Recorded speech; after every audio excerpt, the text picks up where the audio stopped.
Good morning, everybody, and welcome to week 4. I hope that you had a great weekend and are ready to get started with this week. So we're going to go over what needs to be done this week, and I'm going to show you some options for choosing topics for your argument paper. So first of all, if you're in a different section, of course, your screen colors will look a little bit different. But I am in the week 4 module, and we'll go ahead and take a look at what's required. You've got to read chapter 36 in the Norton Field Guide on argument, and then also in the Little Seagull. Once you've done that, and I would go ahead and tackle that as quickly as you can because you've got to choose an argumentative topic. You'll see right here. And one of the things that you'll see on the assignment sheet, which if you scroll down, is down here. You'll see the argument paper assignment. One of the things you'll see in there is that I've listed topics that are off the table. What I really want you guys to do is bend your thinking a little bit, open your mind to some new ideas about things that are not typical argumentative topics. So things that would be something to avoid would be things like abortion, gun control, vaccination, legalizing marijuana, physician-assisted suicide. All of these are our typical Google search kind of topics, and we want to avoid those as much as possible because we want our papers to be interesting. First of all, we want our readers to be interested in what we have to say. And second of all, we want to read something new, something that's not the same old argument. So you might be sort of racking your brain and thinking, I'm not really sure where to go to look for topics or to think about it. I definitely don't recommend a Google search because that will bring up your regular Joe kind of topics. So instead, what I'm going to do is open my tab to the JCC homepage. And I'm going to show you really quickly a great website that's available through the library that can help you look at some argumentative topics. So the first thing we'll do is go up to the top and click on Library, and that will take us to the library homepage. And we want to go to Resources. And we also want to go now over here to Databases A to Z. And this looks a little bit different than it has before. They've done some redesign. So if you've used the library before and it looks different, you are exactly correct. And in fact, I don't see the database that we need.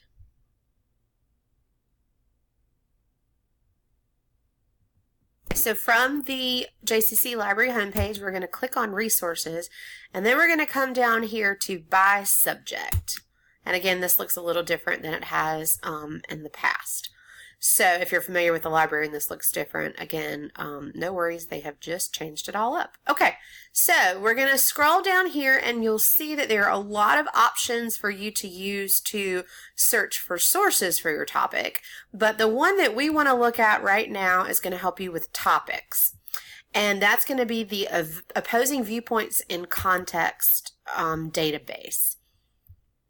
And you may have to log in if you're not already logged in to the JCC library.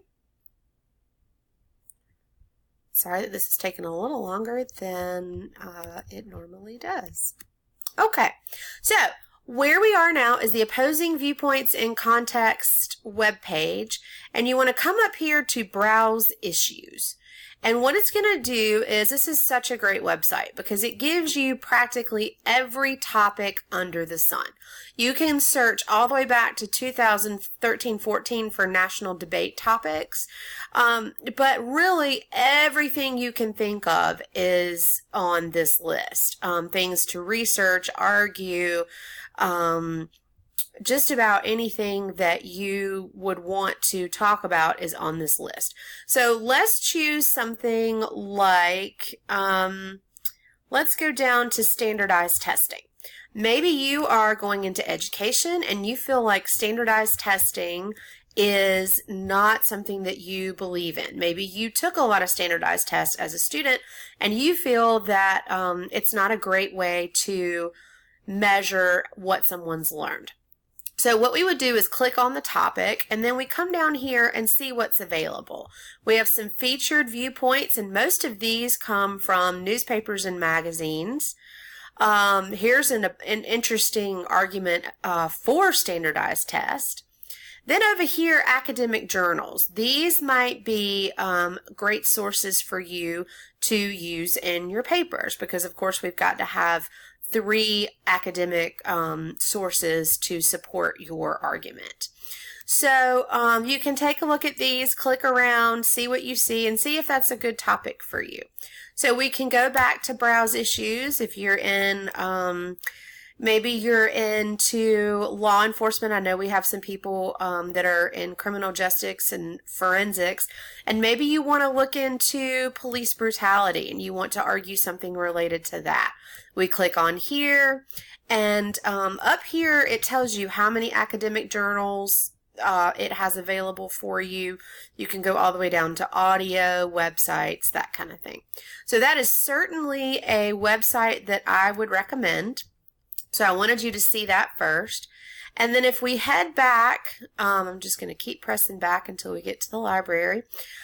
If we go back to the library homepage, then under resources, if we do A to Z for databases, then we can put in our topic. So maybe we decide to do standardized testing, and we want to see what comes up. So this would be super helpful if we're doing our research for our topic, because you do need your sources for your outline this week. So let me show you quickly how to narrow this down, because as you see right here, we have 748,000 results. So first of all, you want to click on full text online. And the reason that we do that is because sometimes you'll get a preview of an article that we don't own, and we only want full text online, something that's available. The whole full article is available to you. Then we're going to click on scholarly and peer review. This means that they are academically sound and we trust these sources. And you'll see right away we go all the way down to 347,000. So we've basically cut that in half.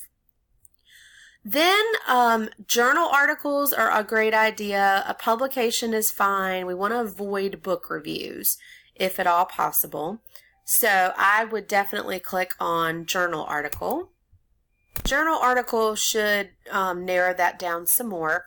And then we want to come to last 5 years, right down there, sorry, last 3 years, right down here. You want to narrow the date down. And the reason that we need to narrow the dates is because we don't want old research. We want things that are recent and current and up to date. So 3 years is generally what we go by. So then we can start taking a look here at some of the articles that it brings back.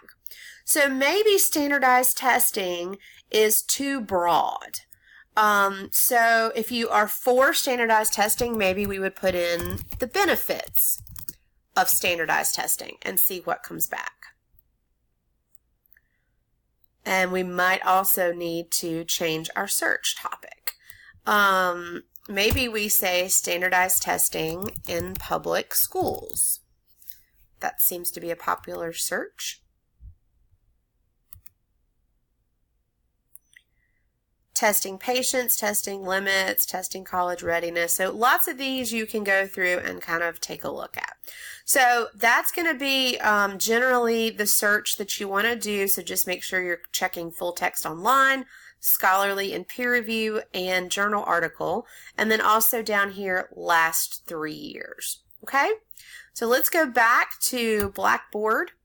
I have given you a lot of resources this week to help you out. So choosing a topic, we looked at resources for that. Writing an outline, I've provided you links to the UNC Writing Center outline page. There's a short little video there. The Purdue OWL outline sample And then I went through this student sample down here and did a video to help you out with how to write your own outline. And we are using an alphanumeric outline, which you'll see here. And that's the one that has the Roman numerals 1, 2, 3, and then A, B, C, for example. Okay, we'll submit our outlines here. Those are due Wednesday night by 11:59. The argument paper assignment is here. And then I also have done a video on how to upload papers for peer review. This week is, like I said at the top, it is heavy lifting. You have a lot to do this week. Your outlines due Wednesday. You've got to write your paper by Friday and upload it for peer review. For those of you who have never done peer review before, it's just like it sounds. You will take a look at your classmates' papers. You will make comments on them. Don't stress out about it. If you're not sure if they did a great job with grammar, if something looks funny, or you're just not sure if it's right, highlight it and put a question mark, or just say, double check this for grammar. If you're not great at thesis statements and it doesn't look right to you, then just highlight it and put a question mark and say something like, should you reword this? If you have suggestions for how to make a thesis statement stronger, or if there's a part of someone's paper that you don't understand, just say that. We have to sort of make a pledge at the beginning of English, particularly for peer review, that we, first of all, don't take criticism personally, because it is just, simply someone trying to help you catch errors and make your paper stronger.